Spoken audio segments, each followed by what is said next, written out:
everyone, and welcome to EnglishPod. My name is Marco. My name is Catherine, and today we have an upper intermediate level lesson. It's kind of bitter, it's a little bit sad, but it's also kind of sweet.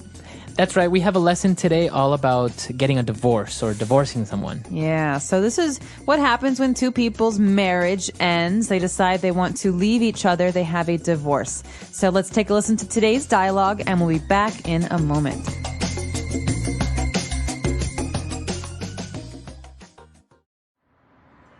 Joanne, let's not make this divorce any more acrimonious than it already is, okay? Let's just get down to business and start dividing this stuff up fairly so we can go our separate ways, all right? Fine with me. I just want to get this over with. It's important we make a clean break. I should have signed a prenup. What was that? Nothing. Anyway, you're right. There's no reason this has to be nasty. My lawyer tells me that you've accepted our alimony proposal and the division of property, as well as the custody agreement. I keep the cat and you get the dog. So that's done. Finally.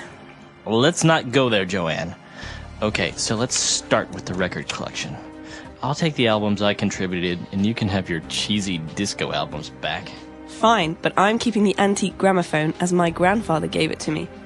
I believe that was a wedding present to both of us, Joanne, and you hardly ever use it. He's my grandfather, and he never really liked you anyway. Whatever. All right, I'll concede the silly gramophone if you'll agree that I get the silver tea set. How typical. When are you ever going to use a silver tea set? Fine. I don't want to drag this out any more than necessary. What's next? What about these old photographs? Which ones? Let me have a look. Oh, wow, look at that. That brings back memories. Remember that? Our trip to Italy. I remember that day. We were going to visit the Trevi Fountain, and we got caught in the rain. And you looked so adorable with your hair all wet. I did take a picture of you standing there in that little alley, smiling and laughing in the rain. Oh, we really did have fun back then, didn't we? Oh, Joanne, are we making a big mistake? I know our relationship has been on the rocks for some time, but are you sure we can't reconcile and try again? I still love you. Oh, Jeff, I love you too. I'm so glad we didn't have to decide who keeps the motorcycle. The motorcycle? But that's mine! All right, we're back. So now why don't we take a look at 6 key words on language takeaway. Language takeaway. Okay, Marco, this first word is what we call an SAT word. That means it's very difficult. It's so hard that many high school students in America study it before they go to college. Acrimonious. So the sentence starts off by saying, let's not make this divorce any more acrimonious than it already is. This divorce is very acrimonious, but let's not make it worse. Okay, so acrimonious would be Bitter. bitter, very complicated. Hard. So people emotional about it. You know, people, Joanne and Jeff, are getting a divorce. They're very angry at each other. So they're not having a peaceful divorce. This is the opposite. It's very bitter. It's very angry. Can you say this test is very acrimonious? No. Usually relationships are acrimonious. Okay. For example, ever since they had that big fight, Jeff and Joanne's relationship has been very acrimonious. Okay. Awesome. So acrimonious, a very hard word there. As you say, many people study it to pass exams in order to go into college. So now you know. Now, moving on, we have a very common legal term. When people are getting married, they want to sign sometimes a prenup. Yeah, you said it's common. You hear this a lot in movies and TV. Yeah, with celebrities. Yeah, you read about celebrities. So basically, a prenup is a short way of saying a prenuptial agreement. Nuptial means having to do with marriage. Right. So basically, if you sign a prenup, you are agreeing to certain conditions before you get married. That's right. It's a contract between future husband and future wife about what happens if they divorce. For example, I decided not to get a prenup with my fiance because I don't think we'll get divorced. But maybe he decided to get a prenup because in case they divorce, he wants to keep his car. Right. So It usually happens a lot with celebrities, as we say, because they have a lot of money. And if they get divorced, then usually it can get complicated, how much money the spouse gets, etc. So maybe their prenuptial agreement or prenup will be that if they get divorced, the wife may get maybe $1 million instead of $100 million. Exactly. It's a way many people protect themselves financially in case of divorce. Very good. Now, moving on, another legal term and related to money is an alimony. Okay, so let's look at the context of this word. Joanne is talking and she says, "My lawyer tells me you've accepted our alimony proposal." Alimony. So this is probably something to do with money, right? So she said that her lawyer has proposed an alimony, and that's usually a settlement, an amount of money that you agree on when you get divorced. Right, so this is exactly it. In a divorce, this is how much money one person will pay the other. That's right. So if two people are married and when they get a divorce, their alimony may be the husband. If he's got a lot of money, he will pay an alimony of $500,000. Right. And so this is different from property, which is the next thing. Division of property means that you talk about who will receive the car, the house, things like that. Okay. Very good. So very complicated situations when you're getting divorced, prenups and alimony.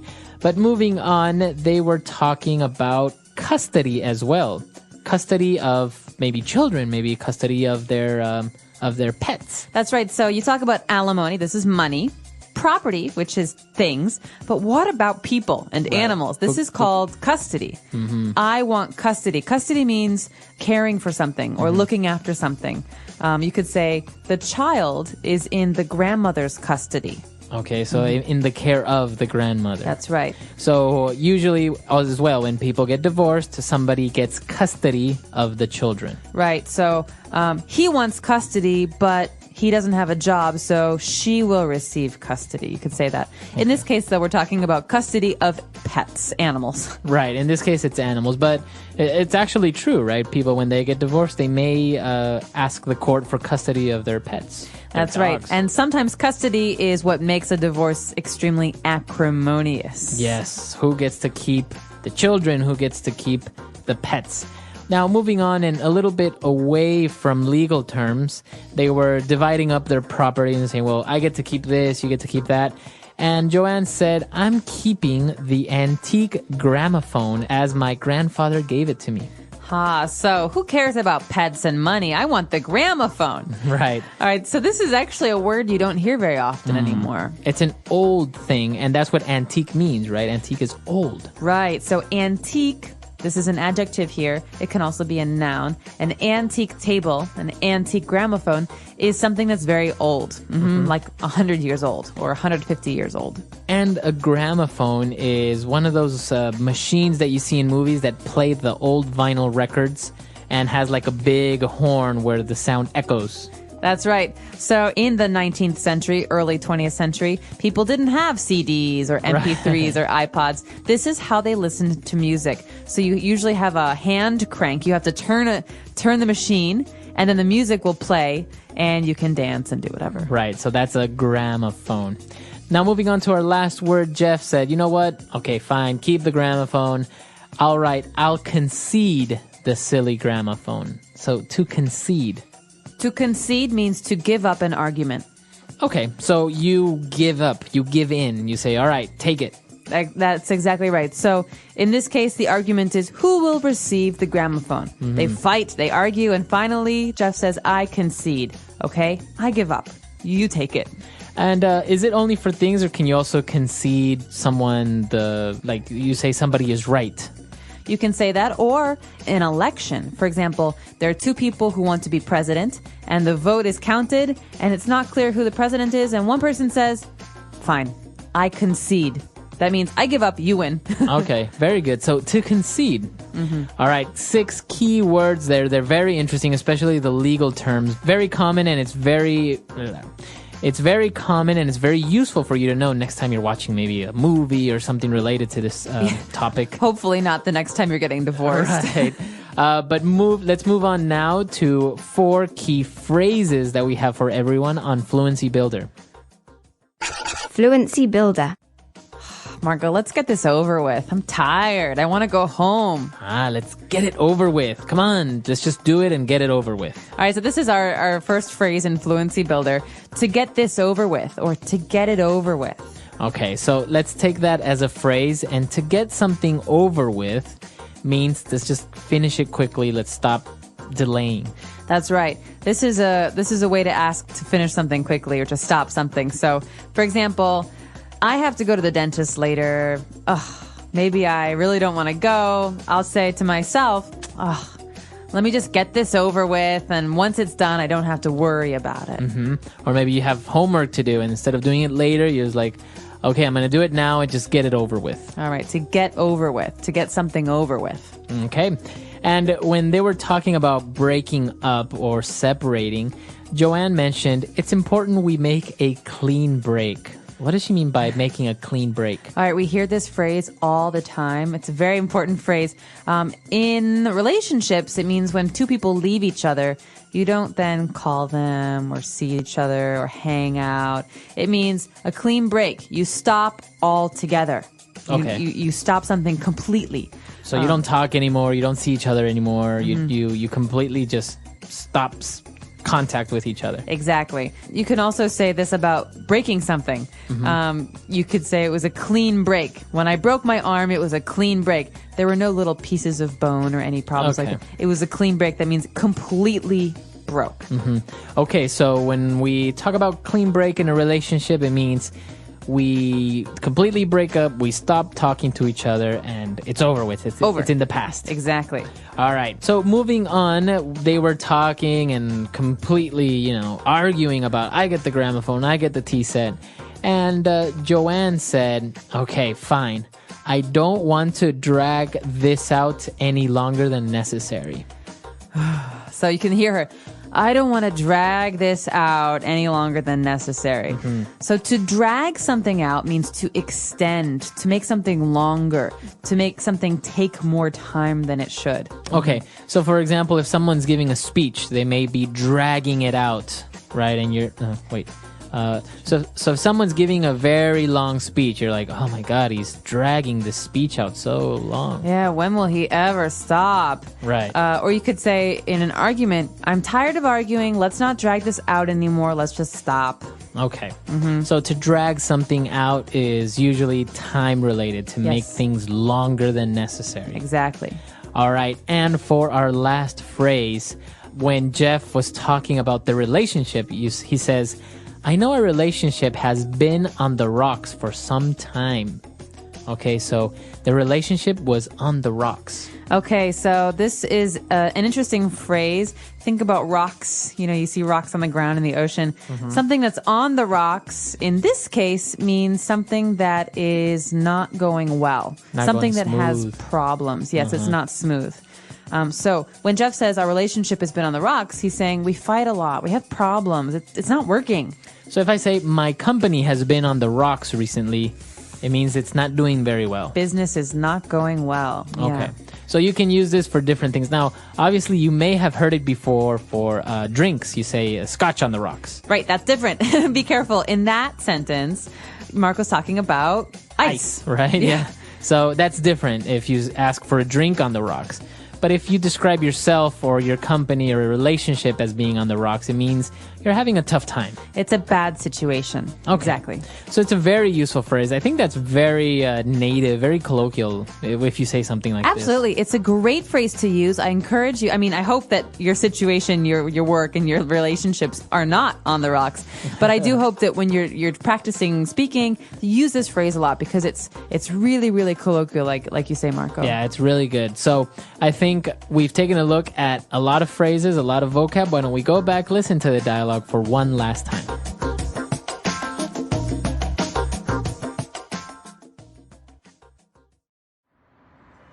Joanne, let's not make this divorce any more acrimonious than it already is, okay? Let's just get down to business and start dividing this stuff up fairly so we can go our separate ways, all right? Fine with me. I just want to get this over with. It's important we make a clean break. I should have signed a prenup. What was that? Nothing? Anyway, you're right. There's no reason this has to be nasty. My lawyer tells me that you've accepted our alimony proposal and the division of property, as well as the custody agreement. I keep the cat and you get the dog, so that's done. Finally. Let's not go there, Joanne. Okay, so let's start with the record collection. I'll take the albums I contributed, and you can have your cheesy disco albums back. Fine, but I'm keeping the antique gramophone as my grandfather gave it to me. I believe that was a wedding present to both of us, Joanne, and you hardly ever use it. He's my grandfather, and he never really liked you anyway. Whatever. All right, I'll concede the silly gramophone if you'll agree that I get the silver tea set. How typical. When are you ever going to use a silver tea set? Fine, I don't want to drag this out any more than necessary. What's next? What about these old photographs? Which ones? Let me have a look. Oh, wow, look at that. That brings back memories. Remember that? Our trip to Italy. I remember that day. We were going to visit the Trevi Fountain, and we got caught in the rain. And you looked so adorable with your hair all wet. I did take a picture of you standing there in that little alley, smiling and laughing in the rain. Oh, we really did have fun back then, didn't we? Oh, Joanne, are we making a big mistake? I know our relationship has been on the rocks for some time, but are you sure we can't reconcile and try again? I still love you. Oh, Jeff, I love you too. I'm so glad we didn't have to decide who keeps the motorcycle. The motorcycle? But that's mine!